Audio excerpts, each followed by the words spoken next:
Ladies and gentlemen, this is my pumpkin streusel cheesecake. Cream cheese sourdough loaf. So we are going to make pumpkin sourdough today. Start with a bowl, whatever bowl you have, it doesn't even matter, container or something.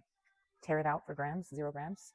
So we are going to start, I wrote the recipe because I have it on my phone, but I'm using my phone. So we're going to start with 100 grams, 200 grams of water. Warm water. You see, I personally like to feed this at night and then use it when it's already dropping again because then it's really hungry and it's going to grow. So anyways, what the heck? 100 grams of starter. Just going to mix this up. I like to mix the water and the starter first. So what else, yo? Then I'm going to do the pumpkin. Let me get a spoon. We are going to do 200 grams of pumpkin, just pure pumpkin, not pumpkin pie mix, just pumpkin. Oops, 223. This is why I'm going to have to do a voiceover. What else, yo? Okay, good enough. This maple syrup. Oh man, it's cold. I wonder if it's going to affect the growth. What else, yo? How much? 25 grams of this. Mix that up. Dang. I feel like I'm not. Whoa! This is why I need to wear whatchamacallit, an apron. Why am I so messy? Okay, now we're going to do 500 grams of bread flour. Why am I not prepared today? I'm never prepared. 1 tablespoon. You guys can measure in cups, but honestly, you are way better off measuring. Am I forgetting anything? In grams because it's more accurate. And I think I got my scale for like $5 at Walmart. Okay, just buy it. It's worth it. I've had it since I moved here, almost a year. And is it the best? No, it's not actually, but gets the job done. Half a teaspoon of this one you can measure of allspice, and a full tablespoon of pumpkin pie spice.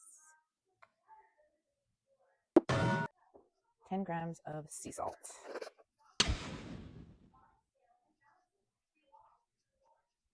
Ooh, yeah, perfect.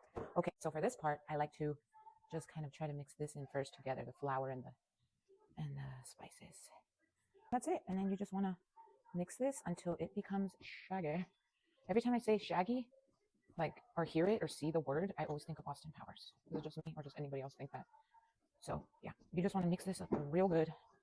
I know people make their bowls all perfect with absolutely no flour on the sides, but I am a type C personality, and sometimes I just don't give a crap. Make sure the flour is all together. You know what? I'm going to do my hands for this part because I just want to, do you see how some of it's white? I just want to make sure it's all mixed up. What else? Yeah, it's pretty good. Also, a trick for this, if it's too sticky, just wet your hands. Don't put flour because then you're just going to make it more dry. Just wet your hands and it won't stick. So, what does it look like? You want to cover it for 1 hour, let it rest, and then you're going to do your stretch and folds. Okay, so we're back with part 2 of my stretch and folds. Stretch and fold number 2. Should I have gotten water? Let me just wet my hands. Is my microphone on? Oh, yeah. Okay, so you want to start again. 1, you see it's getting a little bit firmer, a little bit harder to stretch. I don't know why I love doing this. 2, that's my favorite part. My favorite part. 3. She's a pretty girl. Okay. I just like to do a little ball. You don't have to do this, but just like how it looks. Okay, let's wait to do the 3rd one. Number 3. Oh my gosh, I forgot my microphone.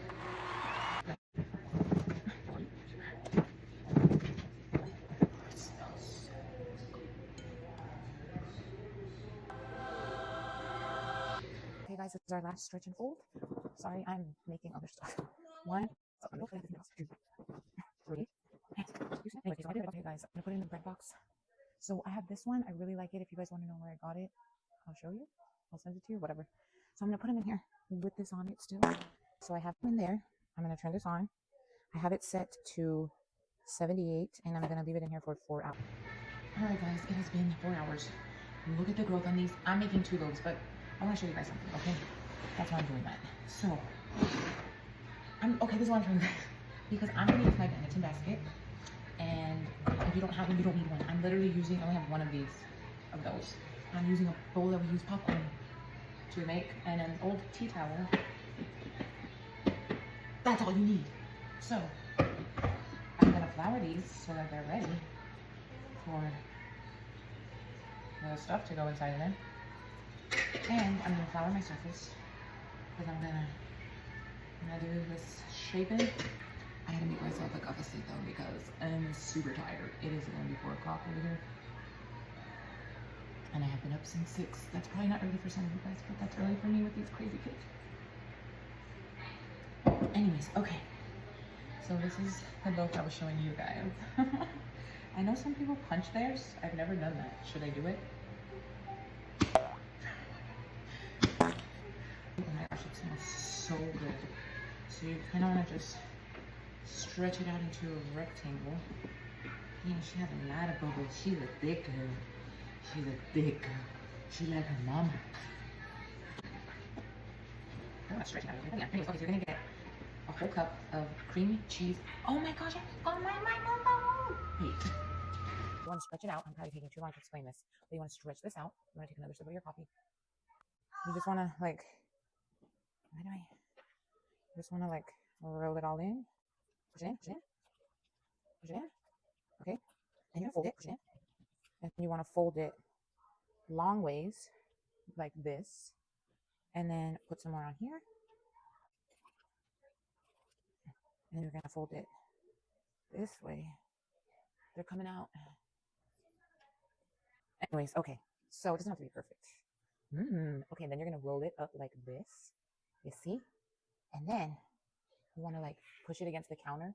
You see what I'm doing with my... I kind of want to roll it into a ball, but be careful because you also don't... Dang, she's firm. She's a firm girl. You don't want to like tear it. She goes pretty dense. You kind of want to roll it into a ball until you get like a ball shape. Just keep doing it. Get some tension. You know. Rock and roll, rock and roll. Look at my dumb little bowl. She looks good. She looks great.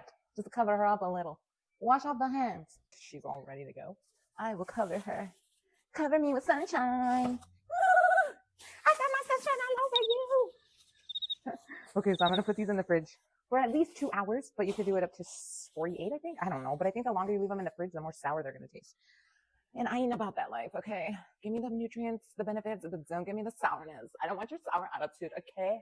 I'm looking for that sweet attitude. Okay, stick it in the fridge. We will come back later or tomorrow. I don't know. All right, guys, so I'm making the topping for the loaf, the streusel topping. So basically what it is brown sugar, flour, cinnamon, and salt. I'll write the amounts. And then you're going to do 6 tablespoons of room temperature butter. Just kind of like to get it together with the fork first. I want them to sink into my teeth. Just use a way bigger bowl. I don't know what. I already said that a million times, but yeah. Just like to do this.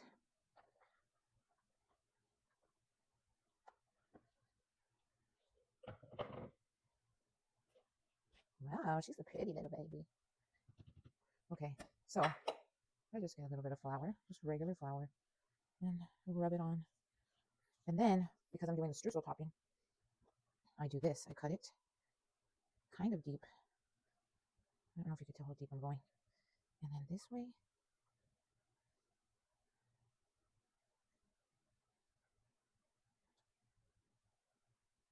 The topping, but the inside still values.